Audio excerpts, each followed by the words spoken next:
कोणाच्या बहिणीपर्यंत, कोणाच्या मुलीपर्यंत, कोणाच्या बायकोपर्यंत जाईल एवढं नका नालायकपणा करू गड्या. 2 दिवसापूर्वी त्यांनी कीर्तनात सांगितलं की कीर्तन करायची सुद्धा इच्छा राहिली नाही. अरे त्यांनी कीर्तनात सांगितलंय तुम्हाला आणि मला की गरिबांनी कर्ज काढून लग्न करू नका. ठीक आहे, मान्य आहे. आता लोक काढतात म्हणून त्यांनी सांगितलंय.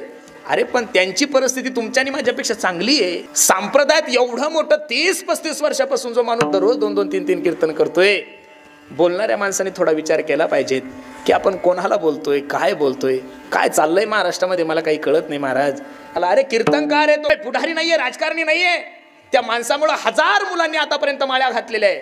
त्या महाराजामुळे 1000 लोकांनी लग्नातले डीजे बंद केलेले. महाराज पश्चिम महाराष्ट्रातल्या सगळ्या वराती त्या माणसामुळे बंद झालेल्या आहे. आणि त्या एका लेकीच्या लग्नामध्ये तो माणूस थोडा आनंद उत्सव साजरा करतोय.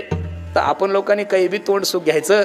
अरे मोबाईल जरी तुमच्या बापाचा असेल तरी कमेंट करताना थोडी तरी अक्कल असली पाहिजे की आपण कोणाला बोलतोय. ज्या माणसाला पोरगी आहे महाराज, तो माणूस चुकून सुद्धा चुकीची कमेंट करणार नाहीये. म्हणून महाराज किती आमच्यासारख्या लोकांनी कीर्तन केले म्हणजे इंदुरीकर महाराजसारखा परत माणूस होईल का महाराज? 30 वर्ष ज्या माणसाने किंचितही क्रेज कमी होईल नाही एवढं सोपं नाहीये महाराज. एवढा जर संप्रदायातला हिरा असेल तर अशा हिऱ्याविषयी जर कोणी चुकीचं बोलत असेल तर मी तरी वारकरी संप्रदायाचा कीर्तनकार म्हणून अशा नालायक लोकांचा जाहीर संप्रदायातून निषेध करतोय महाराज.